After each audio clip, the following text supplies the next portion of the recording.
Welcome to our podcast, Michelle and Stacey, all things small business. We hope you enjoy this episode and please visit our website, michelleandstacey.com.au.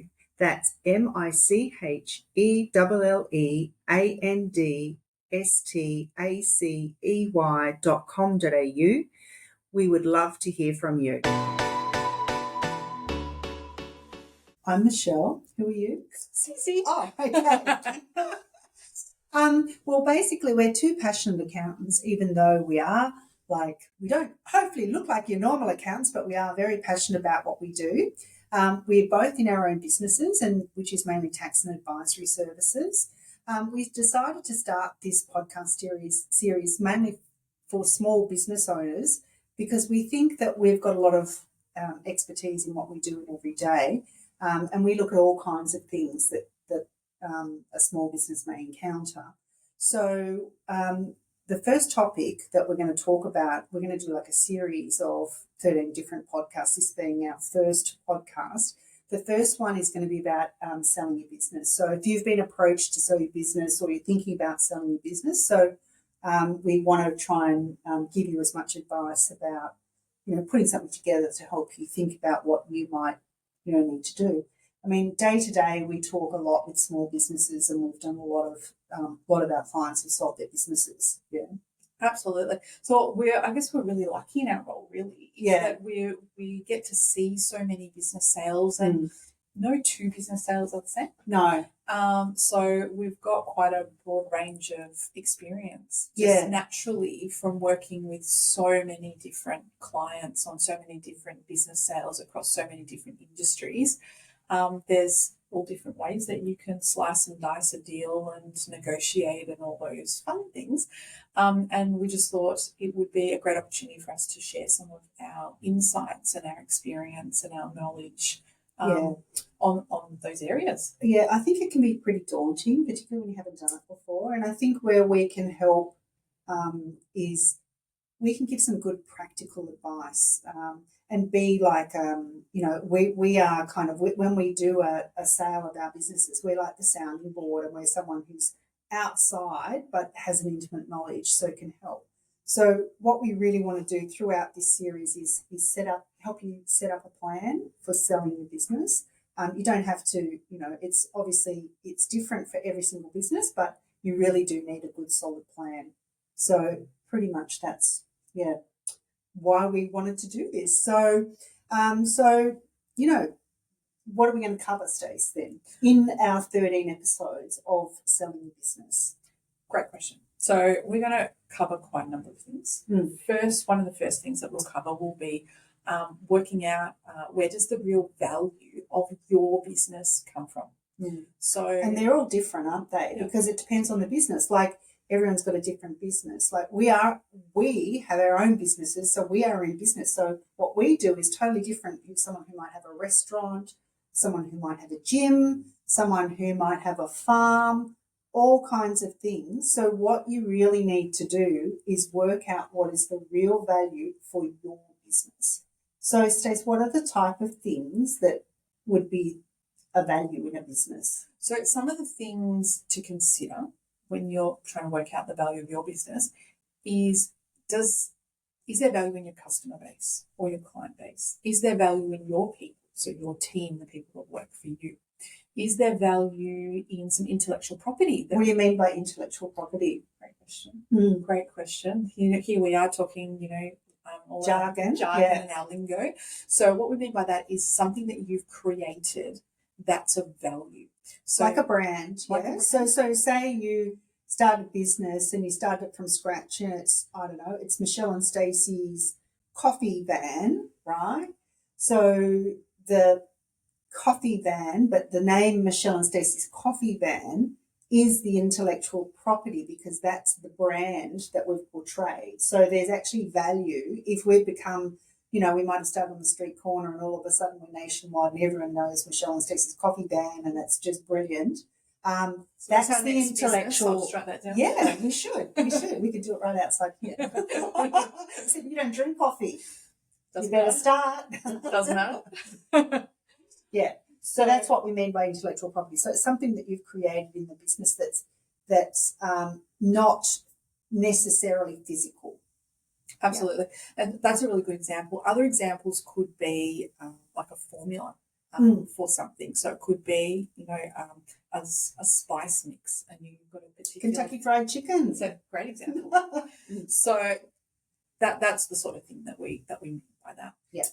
Other things to look for that might have value in the business might be things like suppliers. So if you've got certain agreements or deals with certain suppliers, could even be key relationships with particular people that supply to you or that you supply to, because you might be within that supply chain. The physical location, so like Michelle mentioned before, like a restaurant, like that, the physical location of that could be quite key. Important. Yeah. It could be technology. It could be the sorts of technology that you use. You might have developed some of your own. You might have some processes that you developed that you don't share with the outside world.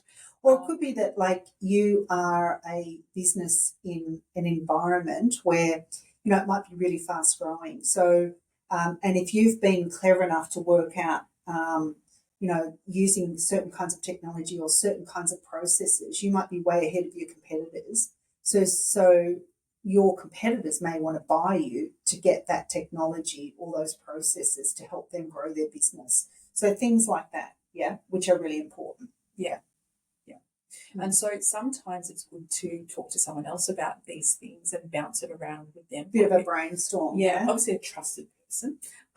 So because you might take for granted some of these things and you might not realise that they're actually quite valuable to your business. So that's why bouncing it around with people if you are thinking about selling a really good idea, because you wouldn't want to sell your business for less than maybe what it's really worth. Yeah. So assuming, we're assuming that you've already got like a purchase, or you're already starting to think about, or you're going out and getting purchases and stuff, right, as part of this podcast. So we're saying that, maybe you've been approached, someone's approached you to buy your business, or you've placed it with a business seller and you're out actively on the market trying to sell it. Yeah. So the next thing I think then you want to do is you need to really look at the purchaser and work out how you're going to deal with them. So why would that be? Like, you might go, well, that's a given, but really, why do you need, and we're not just saying, yes, that's a given, but you really need to invest some time and think about this and how are you going to approach it? What are you going to do? How are you going to do it? So why would you do that, do you reckon, Stace? Well, I think to start with, you obviously want to maximise the price that you're going to get. So if you fully understand your potential purchaser, what they potentially want to get out of it, whether, as we were talking before, are they wanting, to get your technology and access to that and your processes, or so they can integrate it with something they've already got, or are they wanting to get access to your customer base because they want to get bigger market share? Or if you understand what's in it for them, then you're both on the same page and you can talk in the same language, because sometimes, the purchaser might be a totally different type of person to you. They may be, well suited to run your business, but they're very different. So you need to be very mindful of that to make sure you're on the same page. Yeah. Yep, definitely. And also understanding like their personalities as well, and how best to deal with them and how best to negotiate with them, and whether you can sort of see them running your business, or taking on your business. Are they going to be able to do it? What's their level of experience? All those sorts of things. Yeah, you really need to kind of take into account. And then, obviously if you get on well and you work well with the purchaser, it's going to be a more seamless sale process, because it's very stressful going through a sale process, and it can be very long and tedious, and you get very tired.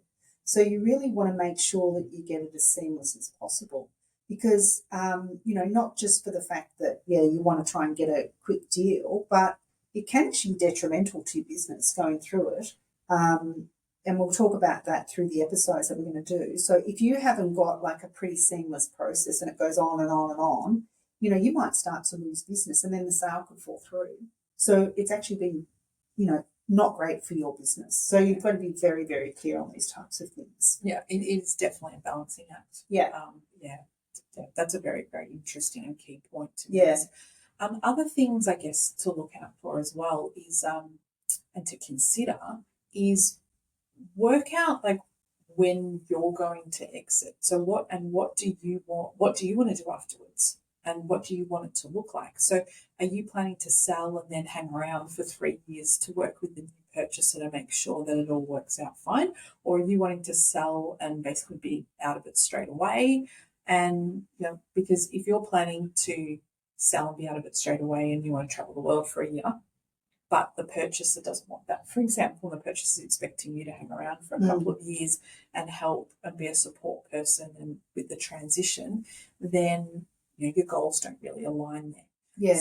So you need to, like, you might go, oh, well, I won't worry about that till after I've sold. But we believe that you really need to think about this right up front before you even go too far down the track. Because just as what Stacey said there, if the purchaser is expecting you to hang around, but you're going, as soon as I've signed that contract, I'm out the door and I'm on the plane, it's not going to work, yeah? Because, once you've sold it and stuff, you don't want to have it that it's sold and then the purchaser's left there and then totally ruins the business and then comes back to sue you, go, this is not what I bought, blah, blah, blah. So you've got to really understand that point of view. So you really want to be clear on what you want to do.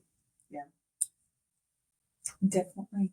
What are some other things that we should consider? Well, we've, talking about what's the real value, right? That's just working out where do you think the value lies. You've got to start looking at how do you translate that into dollars? Yeah. So you might think Michelle and Cece's coffee van's worth $3 million, yet it only turns over $50,000 a year. So you're in la la land. Or, the other one might be, oh, well, it actually turns over $3 million and you go, but it's only a coffee van. It's only probably worth $50. No, you really want to understand what's the dollar value, right? And be realistic about it. And, probably a lot of people have a pretty good idea of what their business is worth, but some people don't, right? Some people don't really understand. And they don't, even though they might have a great business, they might be great salespeople, but not everyone is really financially minded. Yep. So that's where you may need help to work out what is a realistic value for your business. And that's where, you can use people like ourselves, doing advisors or a business advisor or something like that. You really need to get that very crystal clear in your mind. Yeah. Yeah, definitely. Because you don't want to undervalue your business and you don't want to be in la la land, as Michelle said, and be totally unrealistic because people just walk away. And you'll be completely disappointed and the process will take forever to find a potential purchaser. And what you might find out after years and years and years, of trying to find that perfect purchaser for you is that you could have actually already have met them years ago, but you dismissed it because you weren't clear on what value. Yeah, that's right. Realistically was. And then what we're going to do is bring in some other experts, right? Because not everyone is an expert in everything, right? And we deal with lots of different things. And I, for example, I'm quite a small business and I use a lot of different people in my business and I bring in different experts at different times depending on what the situation is. So one of the things that I think is very important as well is understanding the tax consequences of what you're doing. You need to really, once you've got an idea of what money you're going to get and things like that, there's lots of different things. It depends on the structure of the business. It depends on the age when you're selling or what what's available. And we're talking here specifically for small businesses that qualify for the small business capital gains tax concessions, right? So we're going to bring in someone who is an expert in all things like tax. She's like a tax talking dictionary. So we're going to do that. And she will take us through some practical, issues to do with the small business capital gains tax concessions because it's very complicated and it's very hard to understand. Even for us to go through, we have a pretty good understanding on it, but it's a very specialised area. So you really, really have to have help on that from the very start. And then the second person we're going to bring in is a solicitor. And he's going to talk about things you consider when you're selling and when do you bring in a solicitor and what are the types of things you want to think about because obviously, you need to have a really good contract. Absolutely. And there's lawyers that specialize in particular areas. So you might already have a lawyer that you use for your business contracts, for example, or for your HR matters or various things. You've got to make sure that you get the right lawyer for the right job. Right. They need to be commercially minded, and they also need to understand the tax consequences, right? So actually there's 3 things the lawyer needs to do. They need to be able to write a good contract, so you've covered everything. They need to understand the tax laws. So there's not that many solicitors that I know that really understand tax and things like the small business capital gains tax concessions.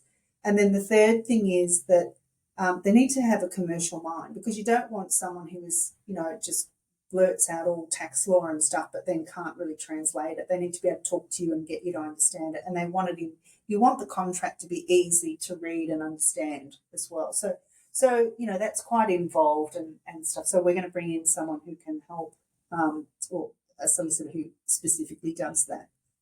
So hopefully that should be good. I know that will be good. Yeah. I think, I'm looking forward to that, to be honest. Some other things I think we've got to really consider, there's a few others I think, is working out maybe a specific plan and timeline. So we don't want to be giving all the information to, say, the potential purchaser up front. No. We need to give them enough that they can keeps them interested, can make an informed decision that they want to proceed and find out more or learn more. But we don't want to give them all the little bits and details. So for example, we don't want to give them who all our clients are, because they might just run away with that information. That's right. Yeah, you'll give it in different stages. So you really want a specific timeline and plan when you're giving out the information, depending on how far along you're going and how, likely it looks like they're really going to buy it. Yeah, because you don't want to waste your time as well, right? So giving away everything and then they take it and they're off, and then you've just wasted all your time. Plus you might have lost, they've taken some of your valuable information away. Exactly. And part of that will also be about looking at putting some contracts and things in place before you give any information, because you need to protect yourself. So some non-disclosure agreements and things like that will also need to be considered about when to give them before giving detailed information that could be used. But we'll cover all of that in detail in one of our episodes. And then the next thing is really thinking about, most small businesses have staff. So you really need to understand what's the impact of staff and what's the right time to tell them. You don't really want to lose your good staff, but at the same time, you don't want them, you don't want to lose them, but you don't want them to get demotivated thinking, oh my God, I'm not going to have a job. And then, all this kind of stuff. And particularly the sale might not go through. So they might start looking for another job, thinking I'm not going to have a job, and then they leave, and then the sale process falls through and you've lost someone who's really good. So it's really, how do you deal with that? And what's the best way? And it will be different for everyone. It'll be different for every example, because in some deals you're going to want the staff to stay on because the purchaser wants them and they're key to the business, so it's part of the value. In other situations, the purchaser might be buying well, they might already have a business and they just want to integrate it, so they don't really need the staff. They just want the processes and stuff, so they might not want them. So how do you keep the staff motivated and keep them throughout that process until it's gone through? So we'll talk about different strategy things for that. Yeah. So that'll be another interesting episode. I guess another thing to consider is who should do the negotiating. Who should negotiate the sales price? Yeah. So this is really interesting, because I've seen this happen multiple different ways, and some people, as the business owner, lend themselves towards it, and they're quite good at doing it, and others are just way too close to it and they're too emotional about it, and they're just too close to the transaction from an emotional point of view. And I can completely get and appreciate that. Most small business owners have built their businesses from scratch. It's like their baby and they don't want to let go, or they're finding it hard to let it go, but they're unrealistic or too emotional about it. But, it really depends on the person and stuff. But, again, it's different horses for courses. So it might be, say it's a family business, there's a couple of family members in there, and might be the main family member, but they might be, as Stacey said, too emotionally involved. So therefore you might get someone who's a little bit more impartial, or the way they negotiate. So, it depends on that. Or they might say, no, we don't want to negotiate, we're really not very good at that. So you might get your accountant, or you might get your lawyer, or whatever. Most of the stuff I've seen is it's quite successful. It's the actual business owner doing the negotiation, because they really know their business. So, but again, they may need some coaching to help them to go through it. And you might be not doing the negotiation, but you might sit there with them and go through it. It just depends. Yeah. Yeah. And it could even be that it gets completely outsourced, to like a business broker, or a business coach, or the accountant, or the lawyer, or so it really depends on the situation and where everybody thinks the best outcome is going to be sorted. Exactly. Yeah. Once you've kind of gone through that, then it's up to the due diligence stage. So we'll talk about what is due diligence, and what does that involve, and how much time has to be spent on that. And again, it depends on the business and how complicated, and how much is how big it is and stuff like that. We're going to look at things like risks. What are the risks? So selling a business, as I mentioned before, can be a big risk, because if everyone starts to know, then maybe if your customers get wind of it, they might lose confidence in you. Your employees might get wind of it. So you need to kind of do like a bit of a risk profile when you're looking at this, to understand how you're going to cope if things get leaked. Say you don't want people to know, but it gets out and it gets leaked. So how are you going to mitigate that if that happens and stuff like that? Yeah, and that's one that's really often not considered or forgotten. And it can go quite pear-shaped if it does happen. I personally haven't had a lot of situations where we've had bad, like any ramifications or major ones from that, but it is still something that it does need to be considered. And business risk is real. For sure. But that's could be things like even after the sale. Like I've had one sale where, thank God, it was all thought through, it was all good, it was all well documented, the contract was pretty much watertight because we've used all the right people, but then the purchaser ended up being not a very good business person, and 6 to 12 months after, they started losing business, and they're kind of trying to blame the seller that they sold the business, that wasn't right. But it ended up being that the purchaser was just pretty hopeless, right? So as long as you've got the watertight contract and you've gone through all of that was a risk if they hadn't gone through that process to make sure that they've done everything right. Because he really, the purchaser had no leg to stand on. He's just making wind, and because he was so not very good at doing business and stuff. But, that is a risk in, that's, I guess, making sure that you've gone through what we're talking about in this series to make sure you're well covered and well versed. Yeah, and you've considered all aspects. Because at the end of the day, you might identify a risk, but you might actively decide that you're okay to accept that risk. And to move on, and that's completely fine. But to be aware of it, and to make an informed decision, I think is really important.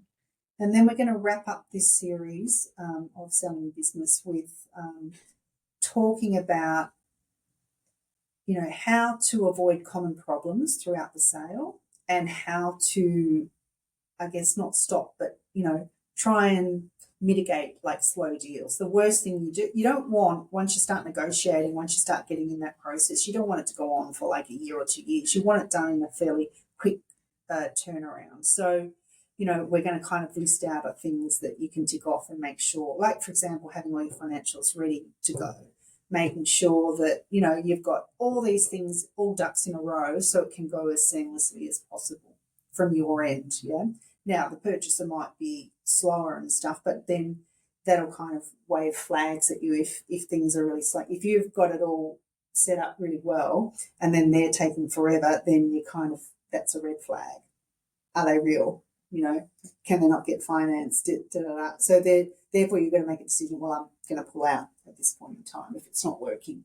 Yeah, and have a time frame. Like I'm happy to sort of hang around for this kind of time frame, but after that, no, I'm done. Yeah, exactly. Yeah, exactly. That'll be fun too. Yeah, that's where we can share a lot of our experience. Yeah. So hopefully that this series can help people when you're thinking about selling or just starting the process to sell. So hopefully you'll come back and listen to us in a couple of weeks' time and listen to our next series, which is going to be talking about how to work out in more detail about what is the real value of your business. Thank you. Look forward to talking to you again then. See ya. Bye.